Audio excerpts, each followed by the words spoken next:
What's up? What's up? What's up, world? You are in tune to the KnoItAllz Podcast again here on this beautiful Sunday, June 27th. You know how we do. You know what's going on. Definitely, we have here your boys, man. Big Tate. What's up, Tate, man? How you doing? How was your week, man? What's up, Mod, man? It was a good week, man. You know, just a week like any other, man. Just, you know, we all out here just trying to maintain and grind and hold it down for our people, you know. Yeah, man. Yeah, man. And also we got Big G. Big G, what's popping? What's cracking? How you doing today, man? What's cracking to the KnoItAllz crew? I just want to put emphasis that it ain't over with yet, y'all. I still can't breathe. So we need to stay conscious and stay woke about what's going on in our community. Word up, Big G. That's real talk. 100. That's what's up, man. Heard it here. KnoItAllz crew. And before we get into this, we gonna get into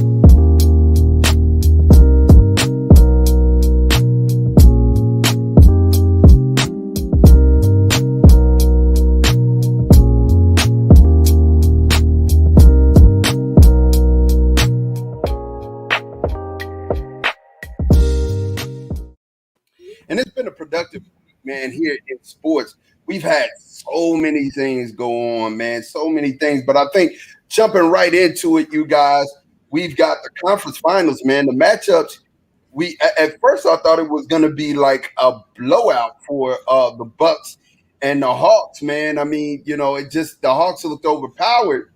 And then, you know, definitely you see them making a comeback here. What did y'all think about this series and how it's shaped up to actually be a series? What'd you think about it, Tate? Man, I anticipated the series going 4-1. I don't think my feelings have changed about that.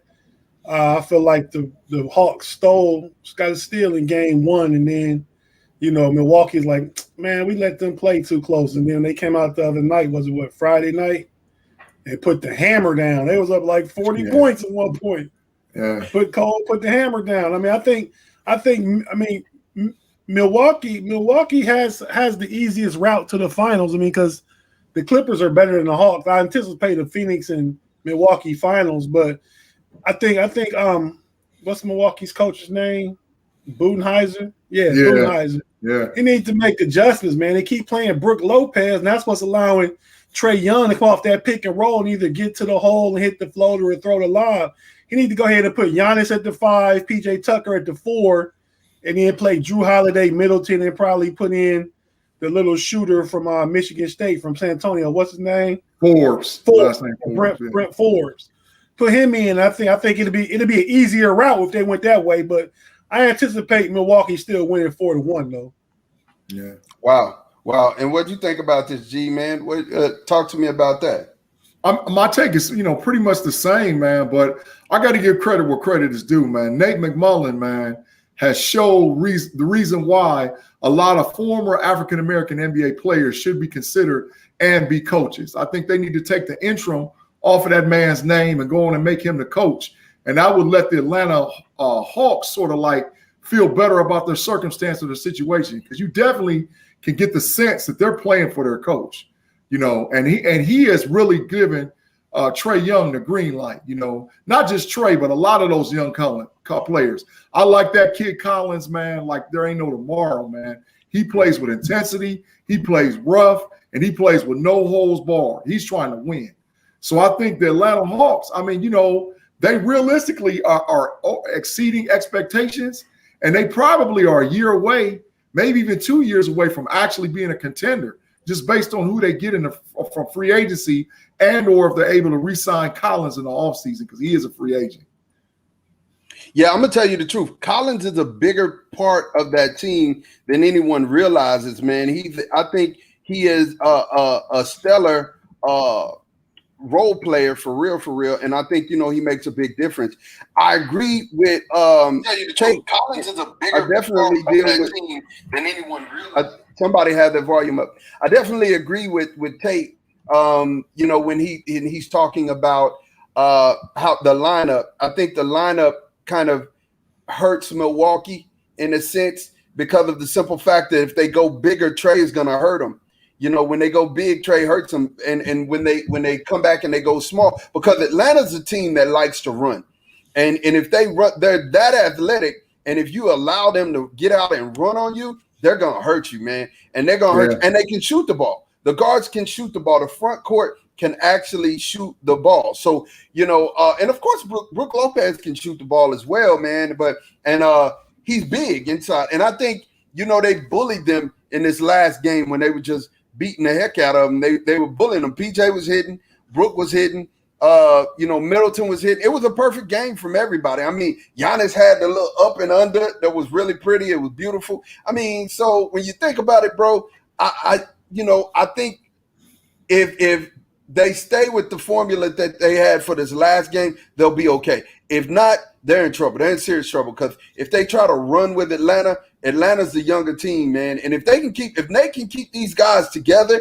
and add another piece, man, this is one of those teams that we were talking about that's young. Like Atlanta has pieces, but you consider Cameron Reddish is hurt, Hunter is hurt. They got Cameron Reddish came back this last game, Tate. Yeah. Oh, 14 off the bench. Yeah, 14 off the bench. He killed him. But I mean, it wasn't easy. It wasn't easy to get off that game, man, because they were losing by a ton. But Cameron Reddish came in and played. But when you look at Milwaukee, man, we talking about Giannis, Chris Middleton, and Drew Holiday. So that right there, I mean, they have the advantage in 3 of the 4 top players in the series. So it shouldn't be too difficult if they play to their strength, Milwaukee. Hey, so I got a question. If Milwaukee drops the series, do they break the squad up? They fire the coach. Yeah, they fire the coach. That's what I figured too. Definitely gets fired. Yeah, I don't think they can break the squad up. Middleton signed for the long term. They just signed Drew Holiday to like 4 years, 150 earlier this year. Yeah. Giannis signed to Supermax. So that core right there is what's there. But if they lose this, though, Budenholzer, he's out of here. See ya. And I think deservedly so. So. Yeah. He, if you're gonna can other coaches for less, I mean, he got to go. He's had some chances. He got one advantage. What's that? That privilege. Yeah. But like I said, you've canned other coaches for less. I'm not being biased. I'm just saying you've canned other coaches for less, and you got a lot of talent. And if you don't win the Eastern Conference this year, man, hey, it's time for you to go. This is definitely Milwaukee's year. They've been trending toward a championship contender for the past 3 or 4 years. And early on in that first part of it, LeBron was in the way. They lost. They lost to. Then they lose to Toronto. I mean, Kawhi Leonard kind of locked Giannis down. Boston popped them too. And then Budenholzer had great teams in Atlanta with Al Horford and some of the other players, Kyle Korver and them, and they went to, but they ran into LeBron too. But he seemed like he always underachieves though. He never gets quite as far as what you would think his talent on his team would take him to. Yeah, agreed. And I think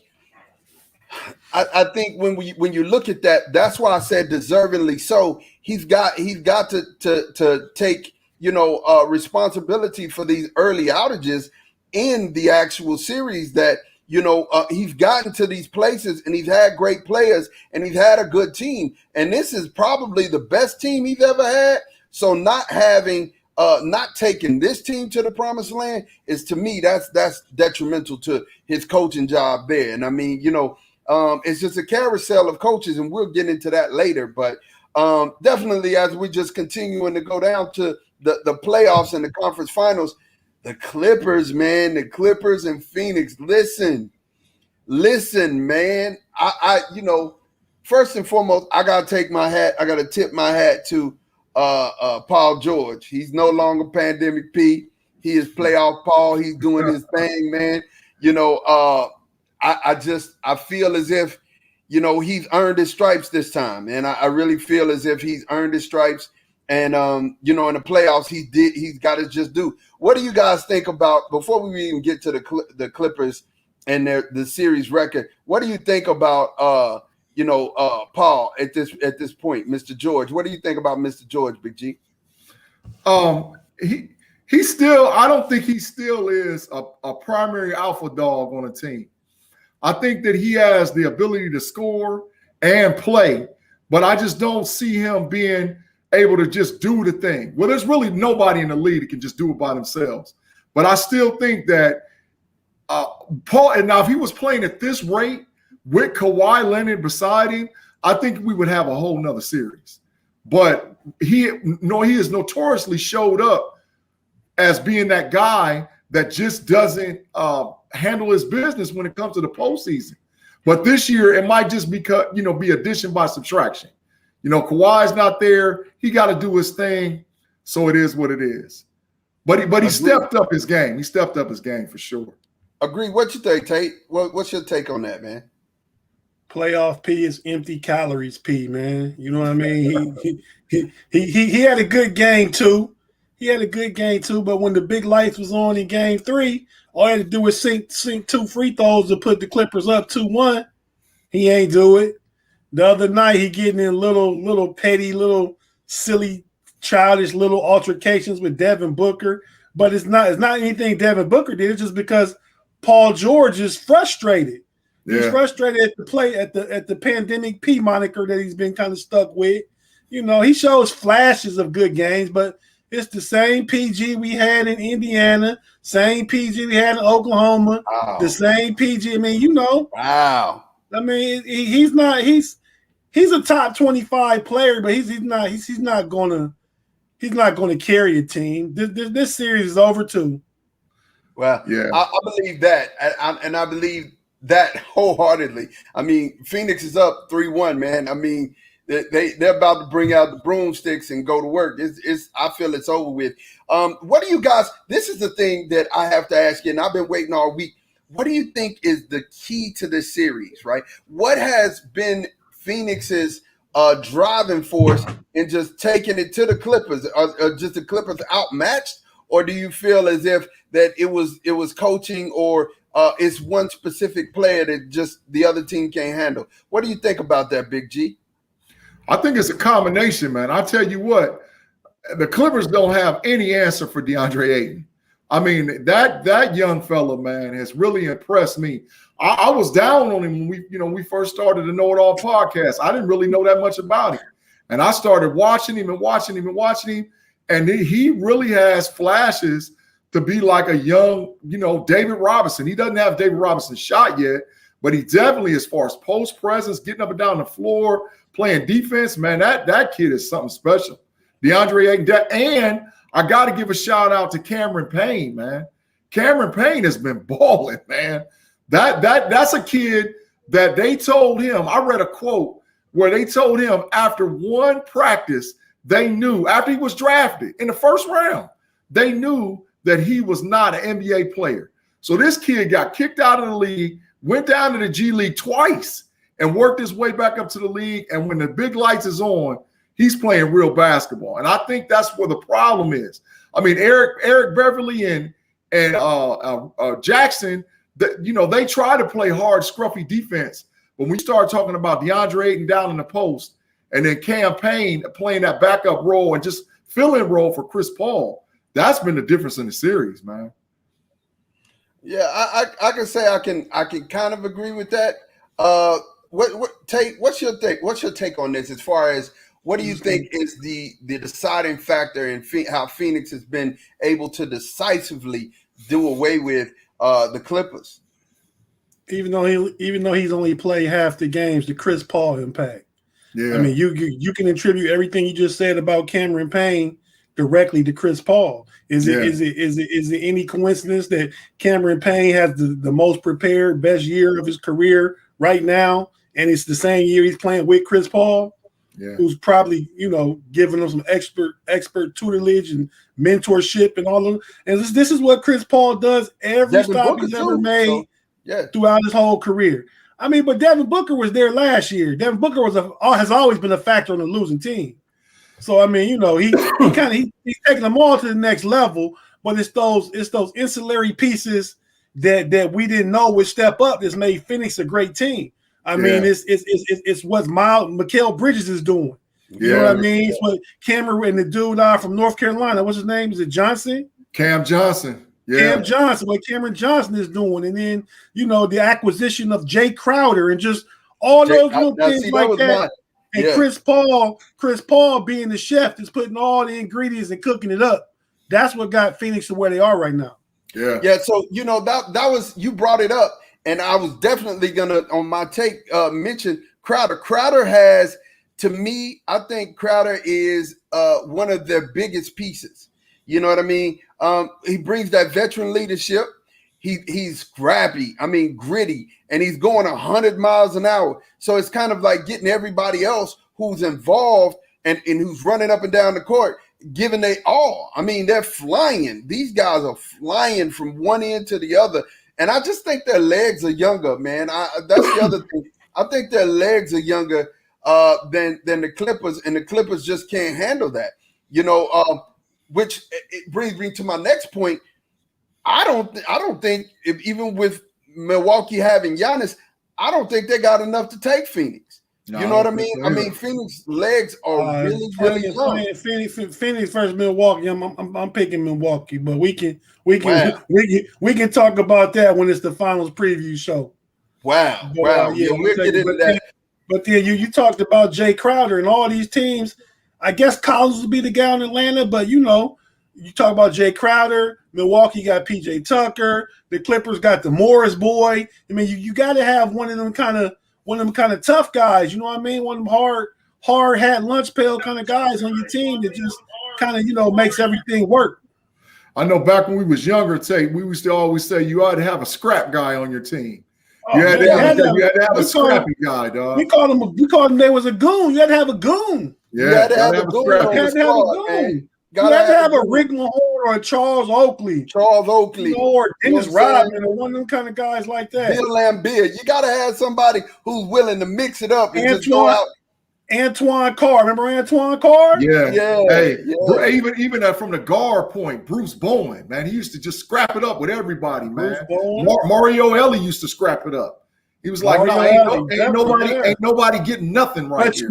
But the game has changed since those days, and they wanted to be, unrestricted and free flow of movement and all that kind of stuff like that, which I think takes away from the game. That first it was the second, maybe it was the third. It was one of the early games, Milwaukee, Brooklyn, and it was the one that Brooklyn won like 86-84, 86-83. Yeah, and I was at the barbershop, and them young cats had no appreciation for that kind of game. They just want cats just to run around and come off picks and hit shots and cross people over. I was like, man, the game in any sport, the game is a grind. Yeah, you know what I mean? You got to be willing to work. You got to be willing to try. Well, however you score, if it's baseball, it's pitching. If it's football, it's defense. If it's basketball, it's defense. You got to be trying to stop the other team from scoring. And sometimes that takes physicality. That's right. So sometimes you got to mix it up like that just so you can have your best chance at winning. Yeah. Yeah, but, and I don't think, Tate, I don't even think sometimes, man. I think it's mixed in there. Even when you're playing finesse ball, you still got to have somebody in there who's being physical and doing the trench work for you. It is just one of those things you can't deny. It has to happen. Because guess what? At the end of every game, that if you're being physical, that other team is tired. That other team is wears other team down. I give you a prime example, just like Joel Embiid could be just as dominant right now as Shaq was 25 years ago. Yeah. But he just don't have the mentality. I get so mad at Joel Embiid when I watch him hanging out around the 3-point line, facing nothing, and he's skilled. He's skilled for a big man of his size. But if he wants to take full advantage of what his skill set is, what he can dominate at, he would go down low and just dominate. But that's not what he does. It's not who he is. You know what I mean? And I don't want to knock none of the young people because not all of them are like that, obviously. But I think it's kind of a thing with young people. They just don't want to, they just so socially engaged and nice, and everybody's friend and stuff like that. They just don't want to get in there and just do what is required to mix it up, man. Hey, man, you know where that come from, Tate? You know where that come from, Tate? That comes from AAU basketball, man. That comes from AAU basketball. And I'm not knocking it, but I'm saying like we didn't grow up in an era when we wanted to play with other guys. I wanted to beat you. I wanted to show up with my five from my hood, and we walk into your hood and we pop you. Yeah, we grew up in a excuse me, in a city that had rivalries. That's why we from a small town, man, Lima, Ohio. Shout out to everybody in Lima. But you know how big those West and South rivalries was, and crosstown was 5 minutes apart. Right. But it still meant something if that 5 minutes between you meant something. If you played for West or you played for South, you didn't want to go team up with the guys on South and say, "Oh, I'm gonna go to South." You know what I mean? You want to rep your hood, like you said. Yeah. And I think that was the mentality of that area. Like, we wanted to come with who we were with and beat you. That's what it was, because we had bragging rights, and bragging rights was, hey man, that was something. That was something to be able to go to somebody else's hood and say, hey, we beat you. You know what I'm saying? That meant something. That meant something. What I'm saying? That meant something. I don't know that you have that in today's society. Everybody's like, I just want to win the chip. I don't want to beat whoever's there to win the chip. I just want to win the chip. So if that means me joining another squad, I'm going to do that. If that means me jumping ship, I'm going to do that because I want to win the all-elusive chip. It became about the chip. You know what I'm saying? It ain't no big deal like when a guy like Chris Paul goes to a team like Phoenix who hadn't made the playoffs in years. And now all of a sudden they're on the verge of doing it. So definitely he didn't pair up just to run and get a chip. He was like, look, I can become a valuable component. Well, he didn't even control that. He got traded to Phoenix. Right. He got traded to Phoenix. Right. Let's not forget that. Right. We talking about the in the Olympics in 2008 when LeBron and Chris Bosh and D Wade all talked about getting together, but because they boys knew they couldn't do nothing with them Celtics at the time. KG, Paul Pierce, Ray Allen, you know what I mean? And then later you got KD going to join Golden State, the team that he just lost to. It was up 3-1. He joined a 73-win team. Wow. And that's the only thing that stopped LeBron from having at least 2 more championships with KD going to just join the best team in the league by his choice. Yeah. And let's say this. Oftentimes you hear us, and I want you to hear my voice. Know It All team and Know It All podcast crew. I want y'all to all hear my voice. A lot of times we get caught up in celebrating one at a time. But I want you to understand, we're not celebrating one at a time. We're going to big up everybody. LeBron James is one of the greatest athletes and greatest basketball players I've ever seen, just as well as Michael Jordan is. We got room to celebrate everybody in the NBA. We have room to celebrate every brother in the NFL. We're going to do that, and sometimes it's an unfair comparisons that we say, hey, we compare you against latter year or this year or that year. Things change. The only constant in life is change. But we will say that when it comes down to competitive sports, the competitive nature is I want to be first, king of the hill. Every game we ever played coming up was about being first, right? So therefore, when we talk about these things, we're not putting another player down. We're just saying, hey, from a competitive standpoint, this is what we feel should be there, and this is what should be done. So definitely don't ever hear us saying that we're putting one player down over the other one. We want to big up everybody all at the same time, man. Yeah. So definitely moving forward from that, you guys, I really feel as if Phoenix got this series. I really feel like Phoenix got this series. I cannot wait to see. And we talk about Milwaukee-Phoenix matchup, if that's what it is, because I want to hear what Tate got, man, because I know Tate's sitting on some stacks. He like me, he's sitting on here, and he done dug in, and we got some stats going. But one thing I want to talk about is the Jason Kidd hiring in Dallas. Yeah. Let's talk about that, man. How do you guys feel about Jason Kidd coming back home to the Mavericks? Well, he saved, for lack of better words, number 77 ain't pulling up out of Dallas no time soon because of the arrival of Jason Kidd. You know, Jason Kidd, and first of all, let me make this statement, man. I just personally feel that it is about time that they let a lot of these former African-American ball players, some of them were marginal, some of them were superstars, but actually know and understand the game of basketball to get a coaching hire. I mean, it has been long overdue that you have that generation of guys from the 90s and the 2000s to be put in position to be coaches. You know, I've never seen at no other job, if you have experience, right? And like you was the man, now you got to go from being the man to be the fourth guy on the bench, you know, to work your way back up. Wait a minute, you did what you were supposed to do as a player. You know, you played 10, 12, 14, 15, 16 years in the league. Handle your business. How do you not know basketball? So that's the first piece about Jason Kidd. The second piece, like I said, 77 ain't going nowhere. You know, and now I really do believe this gives the Mavericks a legitimate shot as long as the GM and the ownership will listen to Kidd to say, hey, look, we need to surround guys around this Luka kid. We need to get players that he does not have to carry the team the entire time to win the championship, which was smart on Mark Cuban's behalf because it took him forever to get Nowitzki a title. So now we're down to the end, and he's trying to fast forward this thing with Luka. You know, that's what I see, man.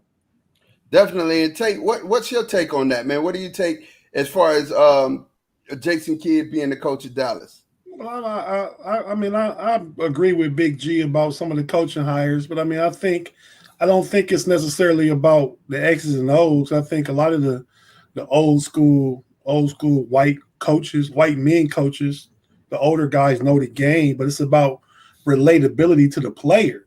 You know what I mean? It's that connective tissue and DNA that's such a huge component in building a team. You know what I mean? I think Jason Kidd is a good hire. I think he's been where Luka's been. He was a young superstar for the Dallas Mavericks back 25 years ago. You know, he was drafted second overall, third overall in 94, one of them in the 94 draft. And, you know, he's been a superstar, young superstar for the Dallas Mavericks. Now, I think Jason Kidd, and when it stops in Brooklyn and Milwaukee, was not necessarily the best coach at the time. I think he's had time to look back and reflect and learn more. He's been on the championship roster now as a coach, as assistant coach. So I think that'll benefit him. I think he's probably about close to 47, 48 years old now. He's a little more mature. He knows a little more. I mean, so, you know, I have to think that this is the ideal situation for him. I mean, and they also hired one of a top executive from Nike. Yeah, they did. You know, to kind of work with him, and you know, so to be the brains of the basketball operation. Mark Cuban, the owner, is always going to have say so. He's the owner, and he's a $5 billion man. Yeah, and Dirk is like, Dirk is has a executive position in the organization. So I mean, I think everything is set up good. I mean, they still need the players, you know. Well, you know, it's you know, it's not necessarily the X's and O's. We're talking about coaching. It's the Jimmys and Joes. You know what I mean? Right, so you know, right. they definitely need some players, but they have a nice, solid organizational foundation. They have a top 5 in the world player right now. Right now, and they have a coach with experience in the NBA, a championship winning player, and a championship winning coach. So I think it's all set up to come together. Yeah. I mean, so I think it's an excellent match. Just like I think the dynamic, we talk about relatability, the dynamic between Chauncey Billups and Dame is going to work. Yeah. I mean, those guys are so much alike just from a mentality standpoint. Yeah. I mean, you know, Chauncey Billups, Mr. Big Shot. What is Dame right now? Who would you compare Dame to? Mr. Big Shot. Right. Yeah, that's going to work too. So, you know, that's my take on some of these new coaches and stuff. We got coaches that got Patrick Ewing got passed over years ago. You know what I mean? He's at Georgetown now, but the NBA passed him over. Yeah. They tried to bring Juwan Howard in for one of these jobs that's available now, but he wanted to stay at Michigan. Good for him. Good for him. I think he belongs at Michigan. Yeah, there's a lot of good coaches out there. Yeah, and speaking of Dallas, man, so my take on this Jason Kidd hire is, man, I look for him to put people around Luka like, DeMar DeRozan and what's the other guy, Kyle Lowry. You know what I'm saying? Put some young seasoned guys, some older seasoned guys with his young makeup of Kristoff. Of course they're gonna pay Kristoff and they're gonna keep KP because I've been watching and that's a Cuban favorite, man. Cuban loves KP. I think KP is out of there if they find the right trade package. And far as the old dudes, I think you need to get dudes like like a young all-star right now, somebody that can go with Luka right now. I don't know if they need an old guy. I mean, I'm thinking about somebody like Brandon Ingram, perhaps. That'd be a great fit. That'd be a great fit. Man, I'm gonna tell you, I keep saying it, but if Collins get out of Atlanta, man, hey, he's a piece. He's a piece for anybody. I like Collins. I think Collins really. I think he really plays his best with Trae Young, though. But I mean, not that he can't play with anybody else. I think also too that the ownership of Dallas is going to be aggressive to go after those 25 and under players whose contracts is going to be coming up. That is the top 10, top 15 players in the league. So I really have been saying for a while that you're going to see two of these youngsters end up on the same squad. Now I don't know who it is. I can't predict it, but I think two of them is going to end up on the same team. I think like your secondary all-stars, your Brandon Ingrams, your Pascal Siakams, your Jaylen Browns. Those are the guys they got to go to pair with Luka. Somebody that can play defense and go get a bucket also. Yeah. You know what I mean? Because right now I don't dislike DeMar DeRozan. I don't dislike DeMar DeRozan with Luka. You know what I mean? I don't at all. I don't either, but I mean, DeMar DeRozan has never really done it. He didn't do it in Toronto. Went to Toronto with a championship as soon as he left. You know what I mean? You go to San Antonio. They've been floating around mediocrity the whole time he's been there. He doesn't need to be the man, though. Any place where he exists that he's the man is the wrong place. He can't be the man. He has to be around somebody. Paul George be better than DeMar DeRozan with Luka. Hey, let me ask a question. Just a question. Does Kawhi walk from LA to go to Dallas? I don't think so. He's a free agent. He go where he want to go. He could walk. I don't think it's Dallas though. Yeah, okay. I mean, it's home. He at home right now. Yeah, you know what I'm saying? And I don't know if he's gonna want to stay at home, but it'd be bad for Kawhi's brand if he leave right now. Yeah. Terrible for his brand. He running around making commercials talking about Quiet Town and got the little king crown on his keychain and all that stuff like that. And he come and they don't do nothing. They lose a 3-1 lead and then he get hurt this playoff round and don't do nothing. Yeah, it'd be totally bad for business if he decides to leave. Yeah. I don't like that. I just don't like that either. I don't like that. But I do like Pascal Siakam or somebody with Luka. I mean, Luka needs inside-out help. He needs inside-out help. He needs someone who can play inside and out, who can get a rebound, and then he needs a slasher. He needs another slasher to just go with. I mean, because he got people around him who can hit jumpers. That's assuming that they bring Hardaway back this year because he's an agent. Luka's got to get a guy that'll take him off the ball. Luka has the ball entirely too long, and that's a lot of pressure, man. Well, he got to get somebody to take him off the ball that can get a bucket because Brunson can take him off the ball and be a traditional point guard, but he can't he's not going to get you a bucket. Right. You know what I mean? That CJ McCollum would fit. Yeah, he would. Yeah, he would. I mean, if you had CJ McCollum along with Tim Hardaway Jr. and Luka. Yeah, it would help. It would help. Yeah, I like it. I like it a lot, man. I really believe, man, I don't know, man. Miami is scaring me, man. I don't know if they're going to keep or if they're going to deal buckets. I don't know, Jimmy Butler, I don't know. He's I a don't know what cancer. Miami looks He's like a cancer. after this year. Jimmy Butler's a cancer, man. I keep saying it. I'm gonna keep on saying it. Every team he goes to, he starts causing problems. He's a cancer. He's been, what has he been, a 4 or 5 franchises already in the league, and he can't, it's always about he's got to be the alpha male. Chicago, that's not a good teammate. Philly, Miami. Yeah, he's a cancer, man. He's a cancer. He's not. Yeah, he would hurt Luka. In the long run, if you put him down there with Luka, he would hurt Luka's. Yeah, I think Jimmy Butler is past his prime in that regard. I think if he's gonna help a team, it's a team that's already got a strong organizational structure and leadership that's trying to win right now. Right. He could maybe go to Utah and help them out.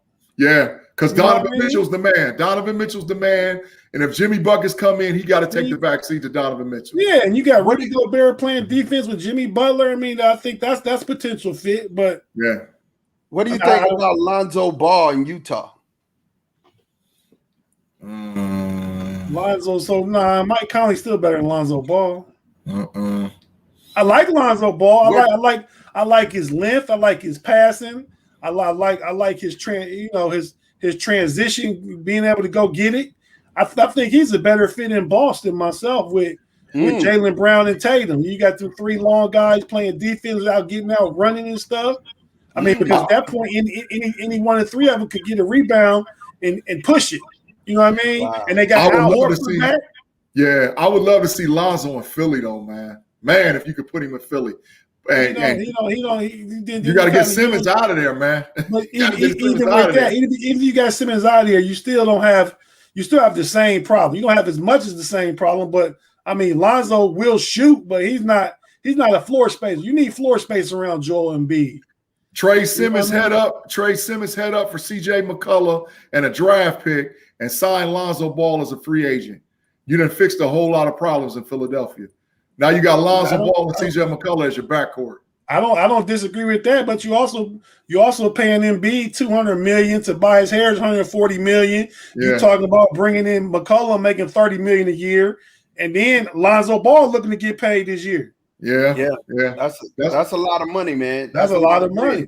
That's a lot of bread. There is a salary cap. I was just about to say there is this thing such as a salary cap. But you got, like I said, you got people on the move this year, man. And then I think teams like Dallas, teams like Utah, they need to make a move. They're not far away, but they need to make a move. They need to get somebody to bolster their lineup to be able to kind of run with the powerhouses. Phoenix is a team that can continue to be good for a long time. They're young, man. So they have 7 players. They have 7 players under the age of 25. Denver's not an old unbelievable. You know what I mean? Denver's not an old team. So they get their point guard back in Murray next year. So I mean, listen, hey man, and Golden State ain't. Let's not act like Golden State's win anywhere yet. You know what I'm saying? Yeah, they were the 8 seed. They got in the playoff and got in, and LeBron then took them out. But I'm gonna tell you, Steph is still Steph. Steph is still Steph, and he got some help. I look for a big bounce back from Golden State next year. They're gonna get Clay back. Steph got it. This was his first year back after his injury year before last. I think Draymond's playing with a renewed energy right now. And then then they got two of the top 14 picks, and Wiseman, the number 2 pick overall last year, didn't really play a lot this past year because he got hurt. Right. So but what they have more than anything is the ability to make moves with all the assets they have. They draft assets and player assets. And you know what I mean?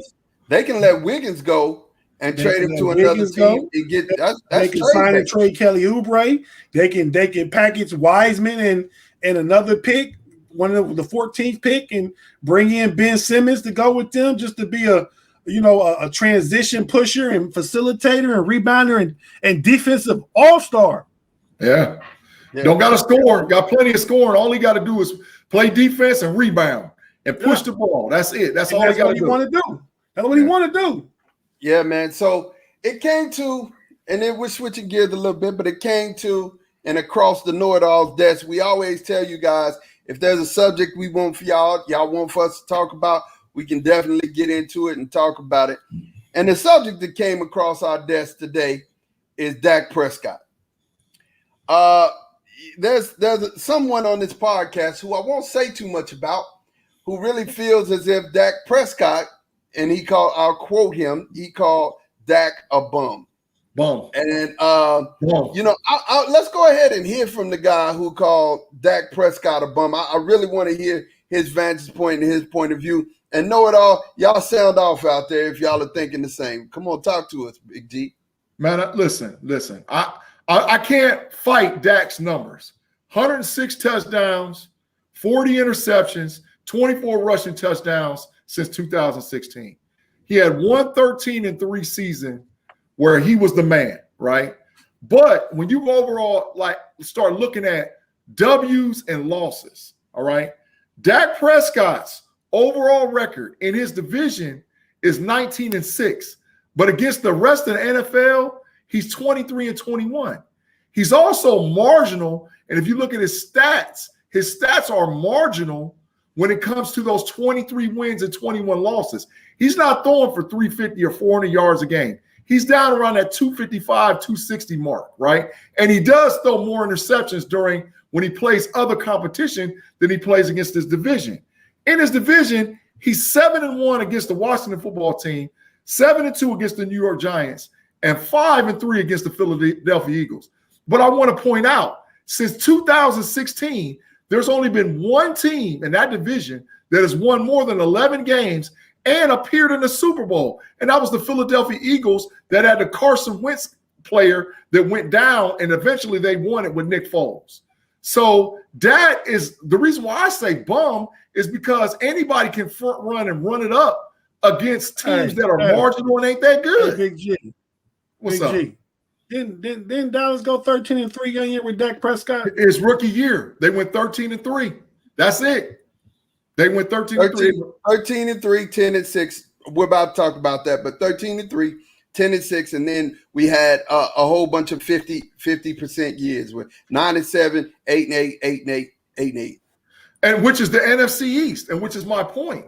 NFC least, you meant to say. NFC least. Yeah, you should go 7-1, 7-2, and 5-3 when you're playing that level of competition week after week after week. Some of those wins should be automatic. It's not like the Giants. The Eagles have one squad. It's not like the Giants or the Redskins had a squad. Big G. It's like when Tom Brady played in the worst division in football. Yeah. The Patriots were always good, but they always had 6 guaranteed wins. Yeah. And the Dolphins, the Bills, and the Jets.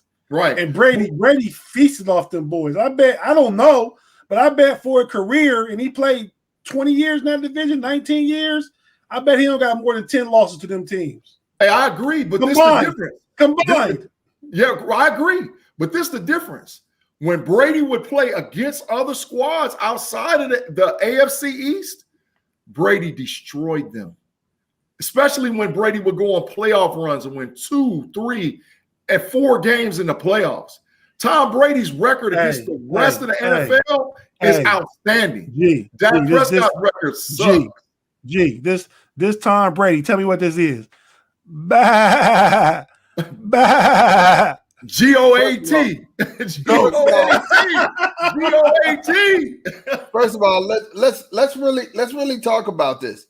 In a year, football being a team game, and I've said this before, football being a team game and a team sport, you need a team to win.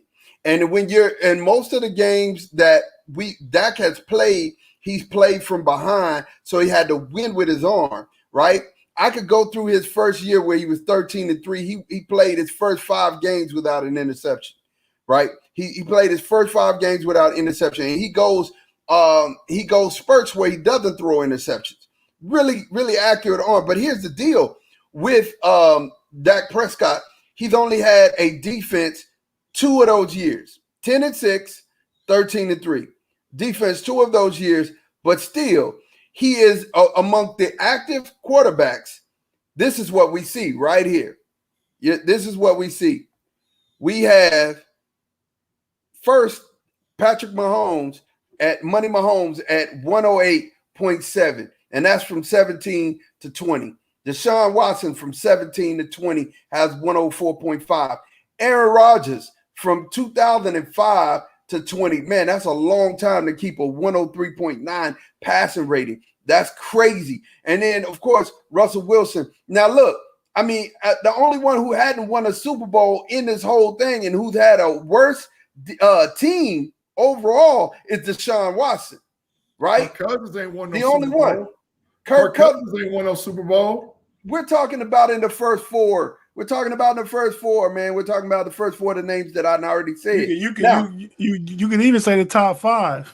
Yeah. So now you're looking at it, and you sit here and you look at these numbers. At number 7, tied with the GOAT for passer rating, which is nothing. No, I'm talking about nothing to hang your head about. 97.3 passer rating. I just don't get where you can call you get that's apples and oranges. You talking about a 20-year sample size and a 5-year sample size. It doesn't matter. I don't get where you guys can call, and you didn't. I know where you stand on Dak Prescott. But I don't understand where you getting this garbage at, man. Dak Prescott is garbage. I don't think Dak is a bum. I think Dak's best years correlate with when Ezekiel Elliott was having his best years. Absolutely. I mean, when you have a running game in the defense, every quarterback needs a running game. Yes. But then when you put the game on Dak's shoulders, he showed he can score some points. But they don't come out on top. So, I mean, that's kind of a philosophical kind of thing where Dallas has to commit to get back to the running game and not build the offense necessarily around Dak. I mean, you got Dak there if you need him to make those passes and hit those receivers, but you kind of gotta go with the running game. It just sets everything else up. And I think Dak is better than serviceable. He's better than serviceable. Like I said, Dak is at the bottom of my top 10, maybe 11, 12, but he's in that range. Man, listen. So I don't be dirt. Listen, I'm gonna tell you something. I do. He's worth it. We paid Tony Romo all that money, and we didn't even blink. Right?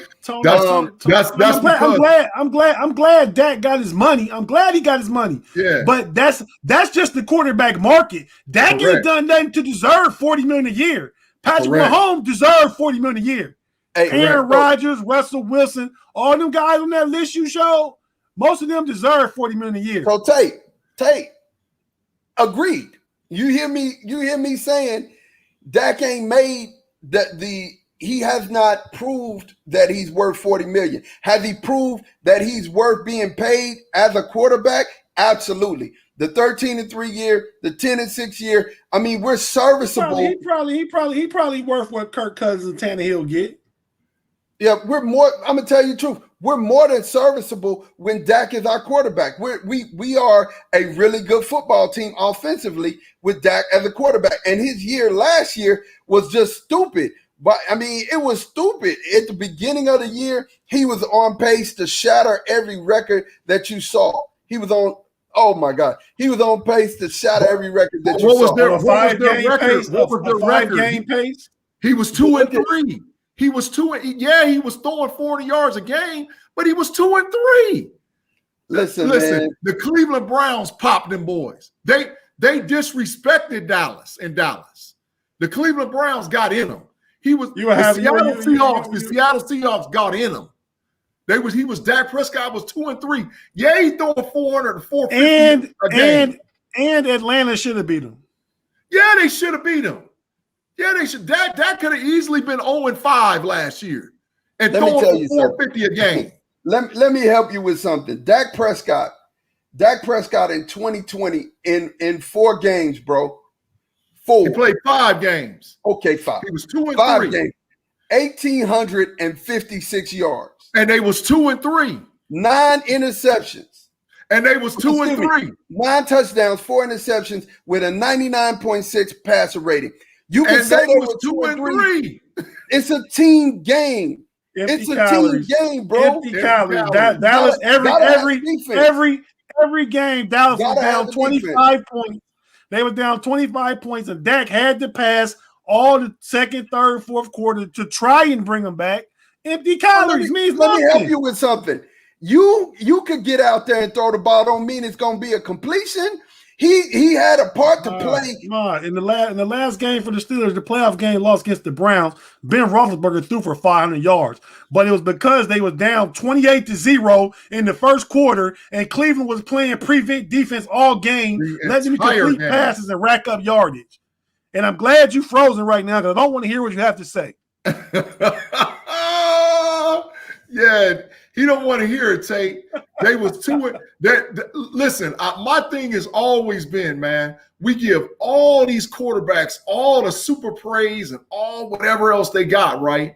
But when it comes down to it, what it counts is W's and L's. And I'm saying that this guy is not all of that. He's 23-21 against the rest of the league, man. I mean, and like I said, the NFC least. I mean, come on, man. And the NFC least. This is a big year for Dak in Dallas. Yeah. Like I said, he's better than serviceable. My father-in-law loves Dak Prescott. Yeah. So I don't got nothing against Dak. I know a lot of people like Dak. I don't dislike Dak. I just think he getting paid in the Patrick Mahomes, Russell Williams, Aaron Rodgers range. Yeah. No, he just kind of had Dallas by the whats. Yeah. And they had to give him his money, or because they saw what happened last year without him. Right. And they were so scared of the fan base and what the fan base and Dallas was going to do. I think a better move for how it worked out in the draft. Dallas had kept that money, didn't pay Dak, drafted Justin Fields. Yes. At number 10, plug him in right away. I don't think you take a big step down. You might take a step down from experience, but not from a talent perspective at the QB position. Right. You know what I mean? And then he would have came in, you would have had him on a 5-year rookie contract. You had a lot more money to do all the other things you need to do to round out your team, and Dallas would have been better off for it. Right. But that's that glitz and glamour. I mean, like I said, Jerry Jones, Yeah, I'm not being biased when I say this, man, but you play in the NFC East. There's nobody else over in the NFC East that can really give you the business. You see what I'm saying? When you start talking about divisional play, if you look at the NFC West, if you look at the AFC North, if you look at the NFC South and the battles that go down in those divisions to try to win the division, and then if you look at the NFC East, Sean, here's the deal. Here's the deal, Big G. Whatever you sitting up in here saying, you're acting as if he's trash. He's not trash. He's better than the majority of the quarterbacks that are in the NFL. And right now, I'm just fixing to tell you from if we're just sitting, I'm going to name them off. I'm not just going to sit here and make some assumption. Who's the four quarterbacks Number one in is NFC? Tom Brady. Who's the four quarterbacks in NFC? Hold on. Number 1, Tom Brady. Number 2, Patrick Mahomes. Number 3, Russell Wilson. Number 4, Deshaun Watson. Number 5 would be I'd say Josh Allen. Where's Aaron Rodgers? You ain't even said Where's Aaron Rodgers? Excuse me. I'm sorry. I skipped Aaron Rodgers. So let me go back. So Patrick Mahomes, Tom Brady, Aaron Rodgers, Russell Wilson, Deshaun Watson, and his number 6, I'd say Josh Allen. Lamar Jackson. He said Russell Wilson. I said Russell Wilson. Lamar Jackson. 7, while you're trying to discredit me, I'm finna tell you what it is. Number 7, I'm gonna say Dak Prescott. He's better than Lamar Jackson. He's better than Matt Ryan. He's better than Baker Mayfield. He's better than Justin Herbert, and he's better than Matthew Stafford. And statistically, it shows that. Show me a stat that them guys are better than him. Hold it. Matt Ryan is the only quarterback in the NFL that has threw for 4,000 yards 10 straight years. He's the only quarterback in the history of the NFL. So what are you talking about? So you're talking about Matt Ryan, right? And the same, if you're gonna put the same shoes on Dak that you're putting on Matt Ryan, then your argument doesn't fly. Dak. In all fairness, Dak ain't played 10 years yet. Yeah, Right. In all fairness. But Matt Ryan has won the MVP. Lamar Jackson has won the MVP. True. I mean, come on, bro. They got playoff wins. Where that's at? Come on, man. How many years was Ryan in the league before he got an MVP? 4. No. It probably is about 8 or 9. Thank you. All right, yeah. I'm somebody who I know who's done did his research is talking, so we're gonna get you to be quiet. Now, the gist of the matter is when it comes down to it, you cannot say Dak Prescott is trash. You can't. Dak Prescott is not trash. He is not trash. Period. And he is the best in the NFC East, easily. But that's not a lot. That's not a lot to say. That's not saying a lot. But when Tom Brady was the best in the AFC East, that wasn't a lot to say either. But he was the best everywhere. Yes, that's the difference. The difference is you can be the best in your division. I might have Dak tied with Matt Ryan, maybe. He's not better than Lamar Jackson. He's not better than Matthew Stafford. No. So he ain't better than Justin Herbert. Justin Herbert got to do it a little longer. Man. He got to do it a little longer. You know what I mean? But, Josh Allen only had one good year last year. He ain't better than Matt Stafford. No, I said that. He ain't better than Matt Stafford. So you mean to tell me, Sean, that your bias and your hate for Dak runs this deep? I don't have any bias and any hate. Yeah. Hey, Mod. I'm looking at your background there, and I'm just gonna comment at this point to their career. Vince Young is better than Dak was at this point in their career. Correct. My God. He got Vince Young got blackballed in Tennessee by Fisher. Fisher blackballed Vince, man. Come on, man. I know this tough for you. That's when you hook 'em horns, man. But VY though? VY? The triple OG, the triple OG. Vince Young, man, was better. He was better. To this point, 4 or 5 years in, Vince Young was better. Then he just fell off the wagon. Not at all. Not at all. Not at all. Not at all. The years, blackball. The years. If you look that up. Pull that stat up. I need to see Vince Young through 5 years. Look at his stats. Pull those up. Because I don't believe that. There's no way in God's earth. I test. We talk about the eye test. Men lie, women lie, numbers don't. I'm going to tell you without looking it up. One thing I know for sure is better at year 5 with Vince than with Dak. And I ain't even got to look it up. The win-loss percentage.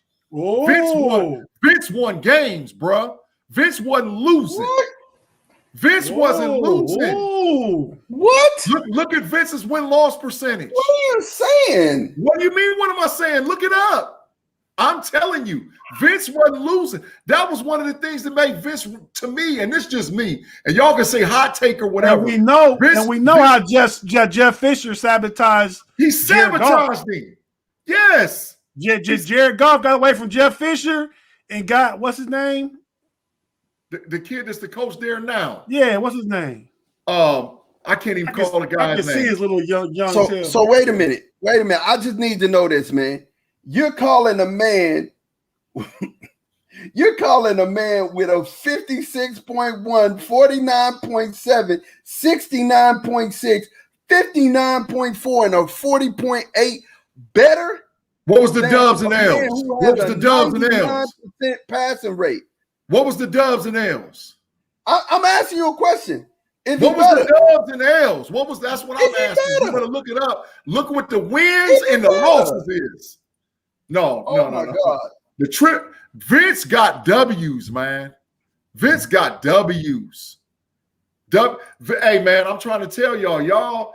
I mean, listen, I'm not a biased hater on Dak Prescott. All I'm saying is he's overrated. That's why I call anybody that's overrated and they just keep inflating them and making them seem like they're this super thing.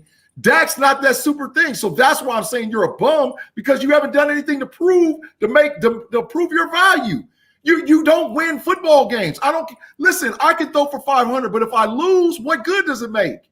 I'm the first loser. I play to win. This is a big year for Dallas and Dak. This year will tell us a lot. Yeah, Dak is definitely a top 11 quarterback. And Dak's going to shoot. Dak's going to shoot his normal. He could be top 10, but he got to go through that. I look for the Washington team defense to be really good. I look for Jalen Hurts. Jalen Hurts going to surprise y'all. And don't be surprised in our fantasy football league if that's what gets my quarterback. I'm just saying. Hey, listen to what you're saying. You know why you're high on Jalen Hurts?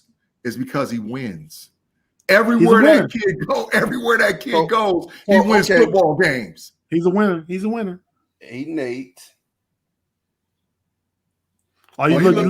He's scrambling. He's scrambling trying to get something. Vince Young is I'm not. I'm just men lie, women lie, numbers don't. Vince is 8-8 in 2006. Yeah. Right? 2007, he's 10-6. Still ain't put up a 13-3 record, but okay. Keep going. We'll get it. And then in 2009, his last year as a starter in Tennessee. Yeah. Winning record. You can look it up all day and night. He never had a losing record. Again. Right, he never had a losing record. He had a coach fighting against him. He had a coach, Jeff Fisher. Bro, that's not a winning record, bro. I don't understand what you're saying. That's not even a winning record. 8-8 is not a losing record. It's not a losing. It's not Dak 7-9. Dak has been 8-8 this whole time. 8-8, 9-7, 10-6, and 13-3. What do you want from him? 2-3 last year. 2-3 last year. Okay, he got hurt. He would have improved that. I guarantee you. Vince Young got one of the best all-time wins in college football history. Absolutely. What Dak got? Absolutely. Without a shadow of a doubt. Now, if we're going back to college, Vince Young is one of the greatest quarterbacks I ever seen with my own eyes. I'm just telling you like that. You know what I'm saying? The greatest quarterback in college? Who? He may be. He beat one of the greatest teams. Better than Tommy Frazier? Tommy Frazier. Yep, I knew you were going to go there because shout out to Sean Rivers. I know who's probably watching. That's his favorite quarterback, Tommy Frazier of all time. And I do think he beat more people than Tommy. He beat that Michigan team, was really good that year. He popped them in the Rose Bowl. Then he turned back around and popped one of the greatest teams ever put together with 2 Heisman Trophy winners on it. He popped them. So, I mean, what do you want to say? I mean, Vince did what he was supposed to do in college. Vince had the greatest season ever for one season for a college football quarterback. But over a career, Tommy Frazier had the best career ever. Yeah, but how Vince had that? Vince don't got no Heisman hardware. He got robbed, man. I mean, and plus, look who he was up against. He got robbed by Reggie Bush? Yeah, he got robbed. Yeah, if you go back and you watch, listen, I'm talking about all the way from game 2 when he came up here to Columbus, Ohio, and handled his business. Popped y'all. Got y'all right on up out of there. Got y'all right on up out of there. I mean, you got to understand Vince Young's record as a college quarterback starter is 30-2. Yeah. It's 30. My boy. Go ahead. I bet my boy JT Barrett record better than that. He's something like 39-3. Who would you rather have? JT Barrett from Texas, though. He from Texas. He is from Texas. There you go. I know you like that. I know he's from Texas. I knew that. He's from Wichita Falls. But I'm saying to you, I'm asking you a question. Vince Young. Absolutely. The triple OG. The OG, triple OG, Vince Young. I put respect on his name, but he ain't better than Dak Prescott. He's not better than Dak Prescott. Oh my God. If Dak was the quarterback for the Arizona Cardinals, you would say Vince Young is better. Yes. No. If Dak had put up the type of numbers that he's putting, I mean, if you look at Arizona's quarterback is from Texas right now. What I'm gonna say Kyler Murray is the greatest thing walking since sliced bread? No, I'm saying Kyler Murray better than Dak. He's not. Right now, better. I need you to put some respect on his name. Put some now. respect on what B Tell Dirt him. say? What Big what's Dirt putting respect on Dak. what's that 102? What's that 102? What B Dirt said 100? B Dirt is putting respect on Dak's name. No, I think B Dirt is saying 100. Kyler Murray is better than Dak.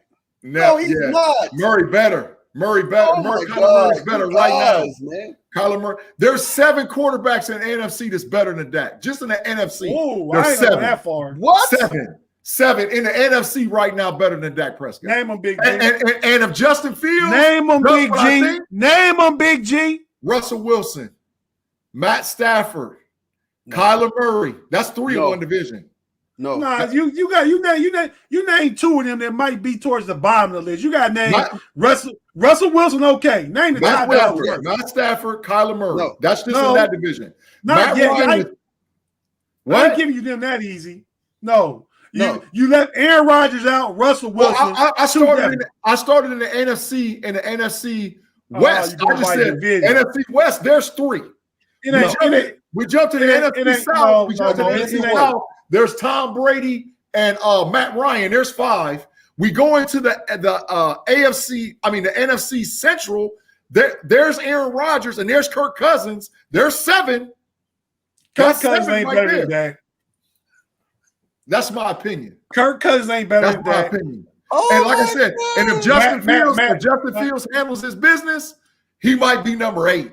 Oh my God. Matt Ryan ain't better than Dak. Yes. Kirk Cousins ain't better than Dak. I'm gonna give you Tom Brady, Russell Wilson, Aaron Rodgers. He said Murray over Dirt, Tate. He said Murray over Dirt. Yeah, okay. I'm gonna say Murray. I'm saying if I'm starting the franchise right now, I think if you plug Murray in over Dak, Dallas would be more explosive and be a better team now. No, absolutely not. Kyler Murray. Listen to this. Kyler Murray. I didn't even talk about the AFC. Kyler Murray is a system quarterback. A system quarterback. If he did not have his head coach that's from Texas Tech, if he did not have him as his head coach and have that offense plugged in, Kyler Murray is not a quarterback that I would want to. He's too short. It's not somebody that I would have running my organization. Dak Prescott is the one who I think is better than Kyler. You only named 3 quarterbacks that are better than Dak Prescott. You only named 3. Tate, I'm going to hit you with a stat that's unbelievable. Kyler Murray, from his junior year of high school to right now, this being his 3rd year in the NFL, has only lost 20 games for a career. Yeah, and probably 17, junior 18 high school is in the pros. Yeah, junior from high school, bro. Junior from high school to his 3rd year in the league, he's only lost 20 games. I got a stat for you. Man. I got a stat for you. At my house, I hadn't lost but only 1 domino game, and that was because you was on the table. And you was my partner. That's why I lost. The gist of the matter is what I'm saying to you. We can talk about junior high and Pee Wee League all we want, man. I'm gonna tell you the truth. When it comes down to quarterbacks, Dak Prescott is better than Kyler Murray. He's better than Vince Young as a professional quarterback. You know what I'm saying? No. And what I'm telling you like this is B Dirt. He's 3 inches taller. He's taller.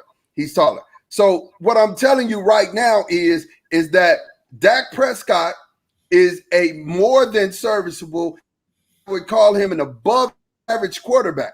He is an above average. He has not entered into the realm of elite yet. He hasn't entered into the realm of elite. Well, why are you making elite money? Exactly. He's top 15 and down. Hey, I don't know if you heard because you froze up and was out for a minute, but I told Big G Dallas would have been better off not paying Dak that absurd amount of money, keeping a draft pick and drafting Justin Fields, plugging him right in. They lose some experience. They gain on talent at the quarterback position. And I think they're a better team because of what the money they can do with everything else. They need long bread to get it in. Sign defensive free agents, sign offensive linemen, and move forward. But and what it was, and like I told Tate, the issue was the blowback from the Cowboys fan. See, y'all got to understand, Maud ain't the only Cowboys fan I deal with. I got brother-in-laws and brothers and my dad and even my little son.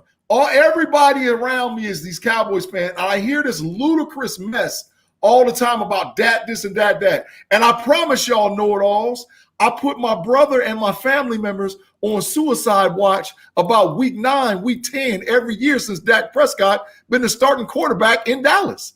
They won't call. They don't return phone calls. They don't want to text. They don't want to talk because they're so mad that they keep losing. Here's the deal. You got to have a defense in the NFL to win football games. So I don't put that square on Dak Prescott's shoulders. I don't do that, right? And here's the thing. After we're done with this, after I say this, man, we're going to wrap it up in a nice little pretty bow because this is the truth. The truth is the truth anyhow. If Dak Prescott had a defense and anything that resembled a defense from like 2000, his first year, 2013, and 2018, when he had anything that resembles a defense, he's scary as all get out. Can I ask you a question? He got weapons. He's able to do what he needs to do. Now, the end statement here is that I argued the fact that you called him trash, and I'm done with. He's not trying to prove the fact that he's not trash. You're the only one on this podcast that thinks he's not trash. Yes, sir. Dak is not trash. Like I said, I got him top 10, top 11, but definitely in that range, which put him in the upper third around where how you look at it. But I think you talking about Dallas and their lack of defense. I think paying Dak $40 million plus, paying Amari Cooper $20 million, playing DeMarcus Lawrence, playing Zeke Elliott, like just financially, organizationally, the team is just they do it to themselves. And that's the problem. Glitz and glamour. Hey, and Tate, I would really sit and side with you. We let we let Alex Hitchens go, who won Super Bowls with Kansas City. We let a lot of our good DBs go. Byron Jones, we let Taco Charlton playing in Kansas City too on a good trash. defense. He's trash. Now that's trash. I mean, that's a straight up. He was your first round pick. You probably let him go too early. Yeah, I don't know that he. I mean, when you got Randy over there who's smoking weed, would you have been better off paying Byron Jones and Amari Cooper? No. Hey, no, and Amari Cooper is here's the hurt other right thing. now, and he might be on the shelf for a little while too. Here's playing. Here's the other thing about Dallas as far as defense is concerned. You don't have good defensive minds over there. This is the first year we've had anybody who was reputable and who we can believe in their defensive scheme. You talk about the dude Quinn who came from Atlanta who had a bottom third defense the past 3 or 4 years. Reputable. He also had a really good one. He also had a really good one over there in Seattle that they called again. I said this a few weeks ago. I got to remember who the defensive coordinator was. He took over for it, but he took over the Legion of Boom from somebody else, and just that unit was already made what it was. Correct. I mean, you can say that all you want to, but you guys, you do understand that you said earlier, and I quote, "It's not always about X's and O's. Big G. It's about Jims and Joes, right?" Big G. Earl Thomas, McVay. Yeah. Earl Thomas, Patrick Surtain, Cam Chandler. Boom.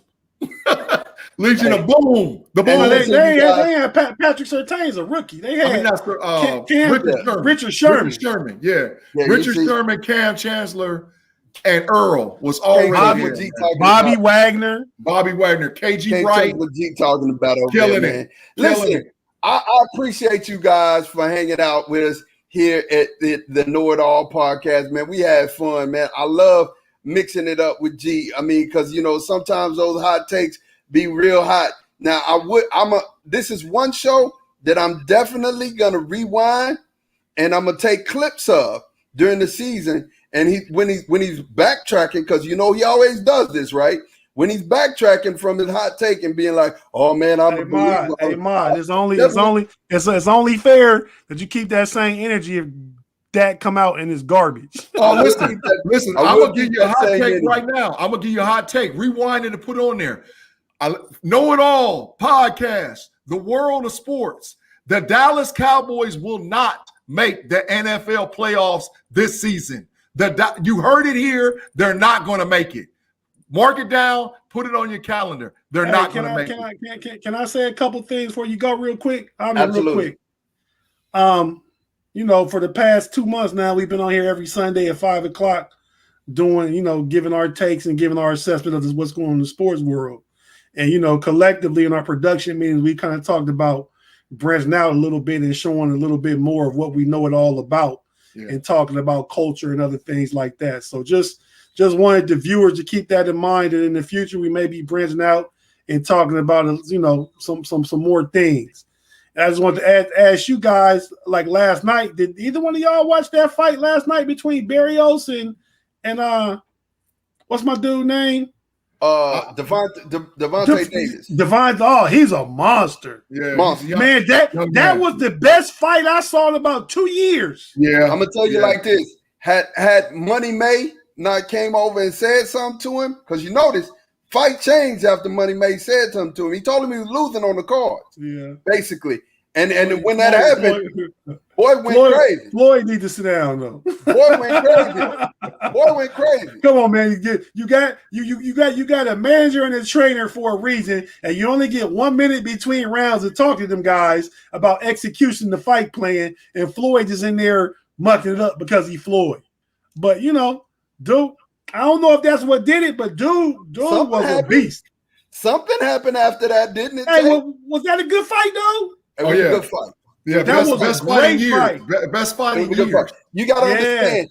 I think the guy he was fighting understood. Barrios. Yeah, Barrios. He had a longer reach, and for a while he was keeping him off of him with that. reach. You know what I'm saying? But when it got figured out, it got figured out. The thing was, Davis moved up in weight class, from 130 to 140, and then when them guys, Barrios is naturally 140, so. When he went up, after the weigh-in, he probably like 150. Yeah. So dude just naturally bigger, and he had that big reach, and that kept him off. But then Davis just being as aggressive and such an offensive fighter that he is, just kept coming, he started tagging dude. He dropped dude with that body shot the one time. Hey, that's what I'm telling you. That's what I was going to say. Hey, from a light heavyweight, from a lightweight standpoint, if you see a guy get on the inside and hit you in their body and they drop you, he's bringing ultimate power, man. Yeah. You don't see that. You hadn't seen that since like people like Roy Jones and people who really hit hard. Oscar De La Hoya, who he dropped, or did he get dropped? He got dropped by Floyd by a body shot, didn't he? Yeah, Floyd. To right to the ribs. Hey, down goes Oscar. When you can really box, that's a whole difference, man. But I'm gonna tell you something.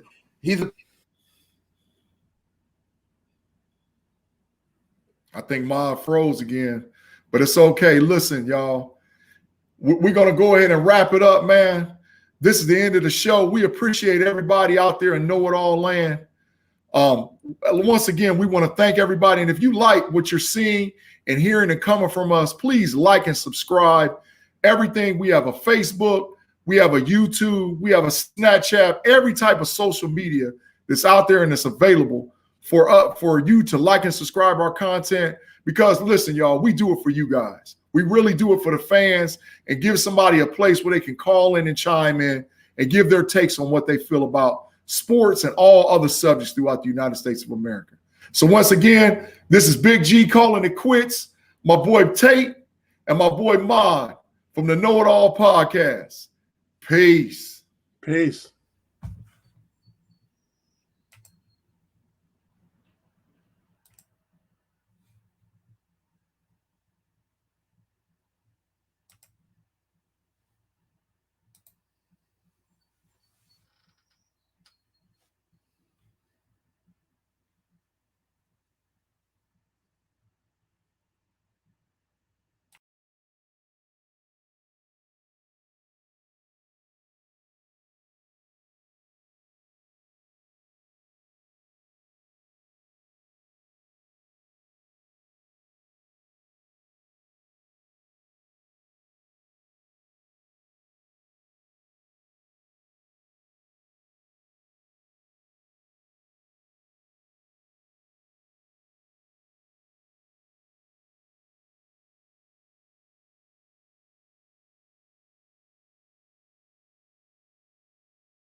We had a hiccup, you guys, man, but I thank you guys for sticking with us. Definitely don't know what happened, but hey, man, join us here, same time, same channel. We out. We'll talk to you guys later, all right? Thank you for joining us for the KnoItAllz Podcast, and we'll holler at you later. All right, peace.